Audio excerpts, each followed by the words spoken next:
Quando eu venho conversar contigo, eu ligo a iluminação aqui atrás da câmera, porque sem ela a minha imagem não vai ficar legal, vai ficar escura. A gente precisa de luz para enxergar.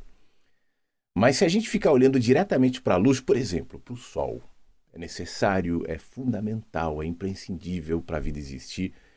Mas olha demais para o sol e depois tenta enxergar ao seu redor. Você vai ficar temporariamente cego. Uma cegueira parecida com a descrita pelo Saramago no Ensaio sobre a Cegueira, livro que depois virou filme, que fala sobre os excessos. A cegueira que o Saramago descreve não é a cegueira escura, daquele que não tem luz, mas é a cegueira do excesso, dá muita luz. É a cegueira parecida com aquele que fica olhando para o sol durante um bom tempo e depois fica temporariamente sem poder enxergar. Agora, você sabe que não é só o excesso de luzes, não é só o sol, não é só a cegueira branca, existe a cegueira clássica, que é a falta completa de luz. Se você está andando no meio de uma floresta numa noite nublada, onde não dá para ver a luz e você não enxerga nada, sabe, na estrada, já fez isso? Desligar, não recomendo, mas desligar um pouquinho o farol do carro assim e liga de novo. Naquelas estradas sem iluminação é uma escuridão completa, né? E você não enxerga nada. Passa um bicho ali, você não vai ver. É óbvio que a falta de luz também gera cegueira. Os excessos, na realidade, tanto de luz quanto da falta de luz. A gente precisa do contraste para ver. Tem que ter luz. Eu te falei da luz que eu ligo para começar a conversar com você aqui na câmera. Mas é necessário que essa luz contraste com a escuridão, com as sombras, para que então a imagem fique legal. Caso contrário, ela satura até na percepção da lente da câmera. Mas não é só a visão que sente essa necessidade de contrastes. A audição também. Por exemplo, eu estou aqui, sentado diante da câmera, conversando com você e falando, né? Se eu continuar falando e daqui a pouco aparece uma pessoa aqui atrás e outra, e outra, e outra, e esse ambiente fica lotado de gente também falando, cada um assunto, cada um alguma coisa em momentos diferentes, o que vai acontecer? Você vai deixar de me entender e vai ouvir uma outra voz, que não é a minha e nem da outra pessoa, mas é a somatória de vozes. Eu chamo essa somatória de vozes de ruídos. Como você entrar, por exemplo, num ambiente lotado, num show, num estádio de futebol, né? E as pessoas estão falando, conversando, tal. Cada pontinho ali que fala sabe o que está dizendo. E talvez quem está do lado daquela pessoa ouve o que aquela pessoa quer dizer. Mas a somatória daquelas vozes só produz um blur. Essa é a voz única, chamada ruído, e já deixa de ser comunicação. O que é comunicação? É eu me fazer entender. E é eu te entender. O sujeito que comunica não é o sujeito que fala. Aliás, uma das coisas legais que a internet trouxe foi justamente essa possibilidade de interação, de troca, de diálogo. Na mesma medida em que eu estou aqui falando, você pode, por exemplo, fazer os seus comentários e outros vão ler os seus comentários e vão comentar os seus comentários e a gente vai criar, a partir, por exemplo, desse vídeo, um ambiente de diálogo, de fala, de escuta, de proposta, de audição. É assim que funciona. Isso é comunicação, não é falar. Você já encontrou aquelas pessoas que falam sem parar? Ninguém gosta de encontrar gente assim. E hoje em dia tem muita gente assim. Pessoas que falam e não ouvem. Pessoalmente, quando eu me deparo com gente assim, e olha que não são poucas as pessoas assim, eu não tento falar mais. Eu fico ouvindo e quando a pessoa respira, quando dá um momento, eu caio fora, porque não existe interação lá. E na pessoa que se posiciona dessa maneira, não existe a menor intenção de ouvir, de crescer, de não, só quer falar, despejar, despejar, despejar, despejar. Esse tem sido o ambiente da comunicação, de maneira geral. Deixa eu te contar uma coisa, você sabe que eu sou do rádio, né? Eu trabalho no rádio desde a minha adolescência e durante muito tempo foi só rádio na minha vida. Eu me lembro quando a internet começou a aparecer, finzinho dos anos 90, que era um mistério para todo mundo, ninguém imaginaria para onde isso se encaminharia, ninguém imaginaria a importância que os celulares, por exemplo, tomariam, a maneira imprescindível que se coloca na vida de todo mundo, tá tudo no celular. Eu me lembro que eu ouvia naquele tempo algumas pessoas dizendo assim, olha, esse aparelho que está sendo inventado agora, celular, um dia tudo vai estar concentrado nele. E eu, pessoalmente, não imaginava como isso se daria, né? Hoje nós sabemos, apesar da gente não ter nenhuma ideia de para onde a comunicação vai daqui a 5, 10, 15, 20, porque a velocidade que a situação evolui, ela tende a crescer. Se de 97, 8 para cá foi muita coisa, daqui nos próximos 20 anos vai ser muito mais. Então não dá muito para mensurar onde esse ambiente vai nos levar. Mas a única coisa que eu talvez arriscaria dizer, e eu tenho sentido pelo menos até aqui, é que esse ambiente vai produzindo cada vez mais excessos.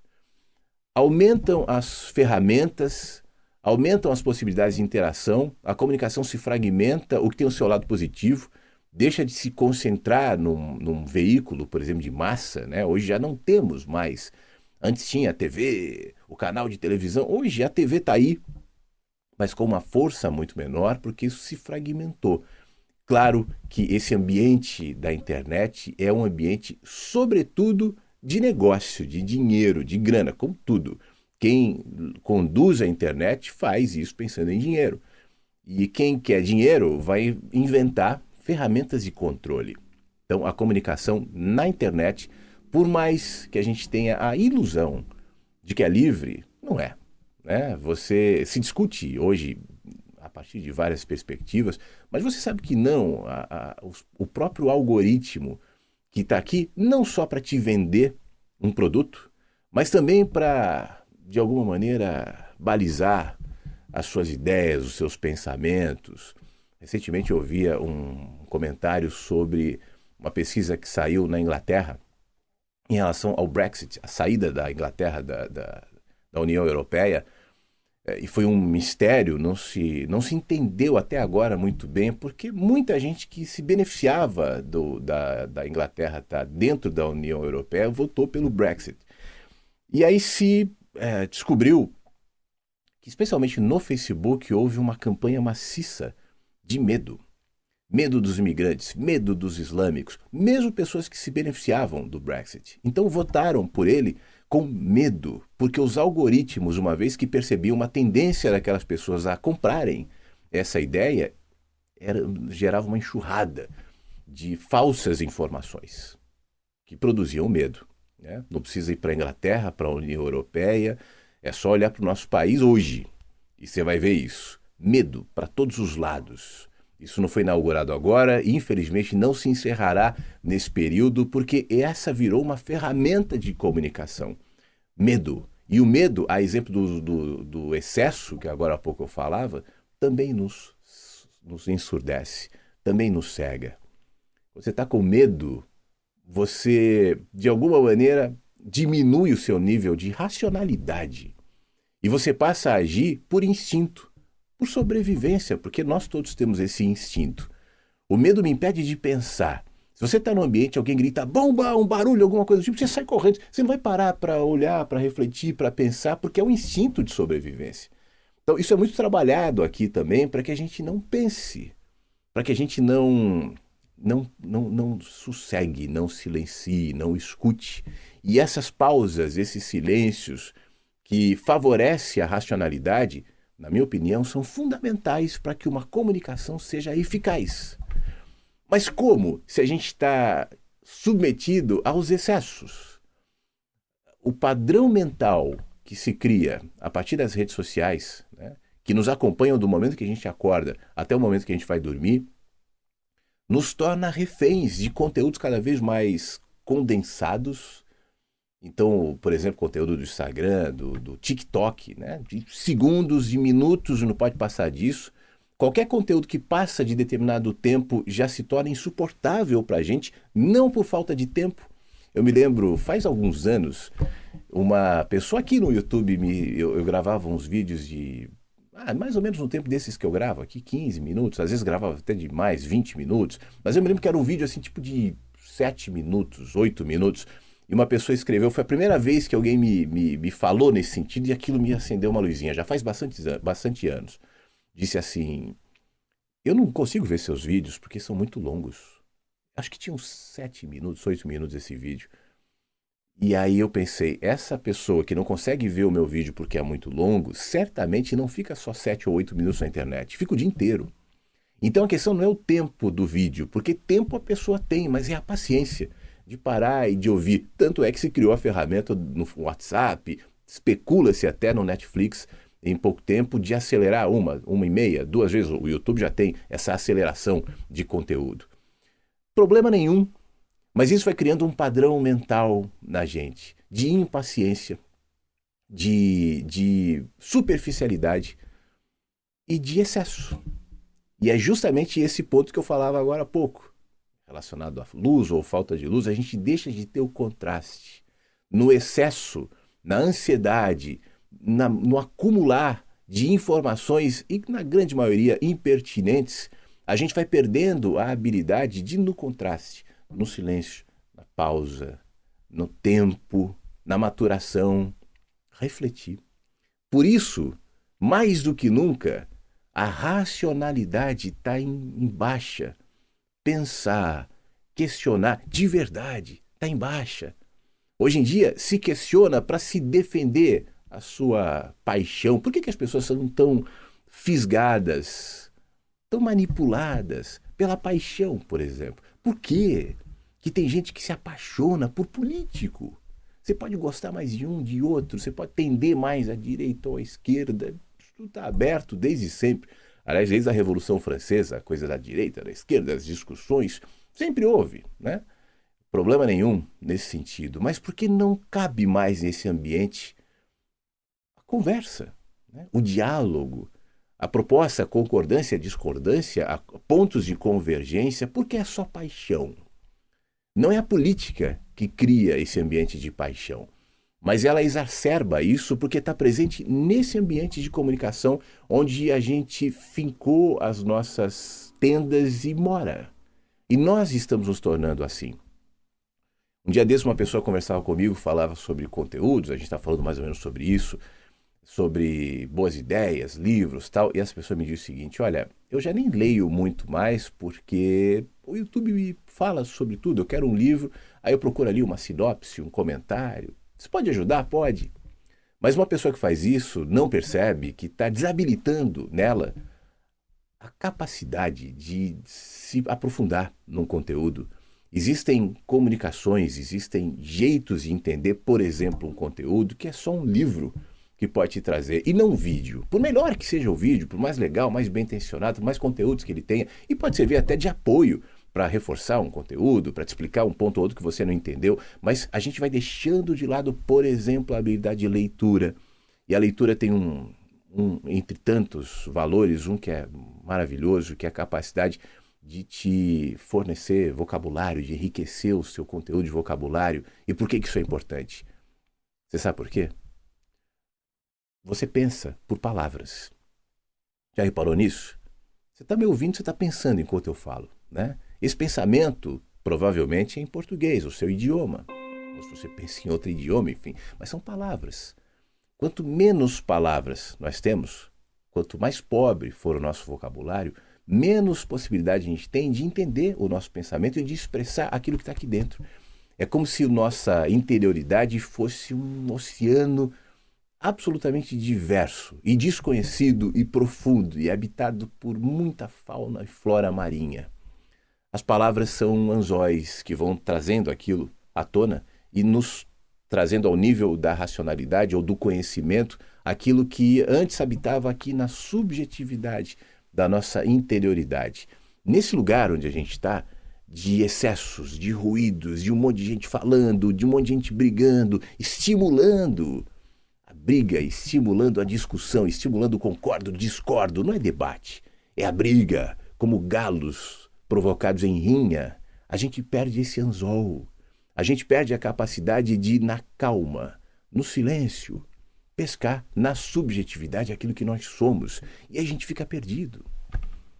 E quando a gente está perdido, qualquer luzzinha que aparece, qualquer vozinha que nos chama, que nos oferece alguma coisa, é seguida facilmente. Isso é método, né? Sendo assim, a gente pensa menos, a gente consome mais, a gente segue mais, porque a gente diminuiu o nosso senso crítico. Então você pode ser devoto de um político, você pode ser devoto de uma religião, você pode ser devoto de um pastor, de um padre, de um guru, seja lá de quem for. Você está buscando alguém que te conduza nesse mundo de ruídos. Mas essa condução não precisa vir de um guru, de um líder, de um político, mas ela pode ser desenvolvida a partir dessa capacidade que eu estou defendendo aqui, que é a capacidade de ouvir. E isso tem a ver com comunicação. A comunicação não é só falar, não é só pregar, ensinar, apontar. Comunicação também é ouvir, é parar e é não dizer nada. Por isso que, pessoalmente, e quem me acompanha há algum tempo já sabe muito bem disso, eu me dou a esse direito de ficar quieto. Eu não sou um comunicador compulsivo e refém aqui do algoritmo, dos seguidores. Você sabe, né? Tem vezes que eu fico um tempão sem postar nada. Na rádio, no YouTube, nas redes sociais, eu não me coloco nessa frequência, porque eu sei que isso pode me engolir, por mais bem intencionado que eu seja. Eu estou aqui para fazer, mas não adianta nada se eu estou aqui entregue a essa avidez, e ainda que eu acredite que o meu conteúdo pode ser positivo, mas ele vai se transformar para você e até em mim em ruído, porque será mais uma voz naquele estádio que a gente falou agora há pouco, no estádio das multidões e todo mundo falando ao mesmo tempo e ninguém entendendo nada. Para finalizar, eu reflito muito sobre isso, afinal de contas eu estou aqui me comunicando e eu tenho buscado caminhos para não estar contribuindo para esses excessos, porque isso também me faz mal. Então você sabe que, eu não sei se você reparou, recentemente eu retomei um negócio que lá atrás, quando eu comecei a me comunicar na internet, eu fazia, depois eu dei um tempo, que é escrever, sabe, blog? Pois é, eu tinha um. Na verdade eu tenho um. O meu primeiro veículo de comunicação na internet foi um blog, isso em 2008. E ele nunca morreu, né? De vez em quando eu vou lá, olho, tal, eu estou voltando a mexer no blog e botar um textinho ou outro, mas ninguém lê blog, que se dane. Eu não sou um comunicador de massa. E para mim isso é uma expressão da minha própria liberdade. Eu preciso dessa expressão. Eu não estou aqui para buscar a galera, a massa, seguindo necessariamente os parâmetros. Eu tenho que postar no Instagram 15 stories por dia e não sei o quê. Não, eu posso ficar uma semana sem postar no Instagram. Porque eu acho que isso é pedagógico, isso é comunicação também. Eu não preciso me tornar refém da galera, porque eu quero a galera, quero ser um influencer. Você entende o que eu quero dizer? Então eu volto a escrever. E aí não sei se você viu, os 2 últimos vídeos aqui do canal são vídeos assim, de textos narrados, né, com uma imagem, é isso, simples, rápidos, mas que também ajudam nessa diversidade de comunicação para que a gente não seja refém do excesso. Por isso, para a gente realmente encerrar aqui, eu quero te estimular a cuidar disso.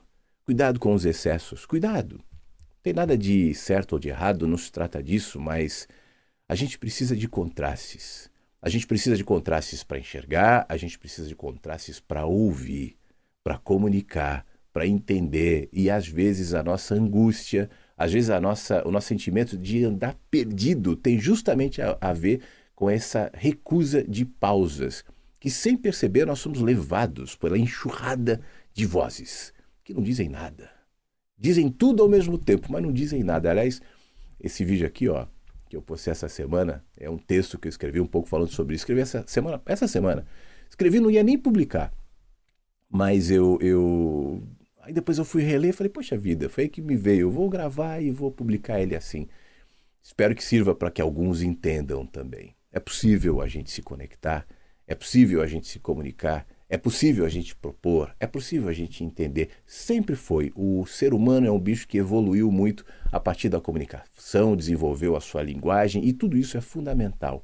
A gente só não pode se esquecer da importância de construir essa comunicação e essa linguagem também com as pausas, também com os contrastes, caso contrário, com o excesso de luz e de vozes. Ninguém consegue nem enxergar e nem ouvir. Se cuida. E até a próxima. Fique bem.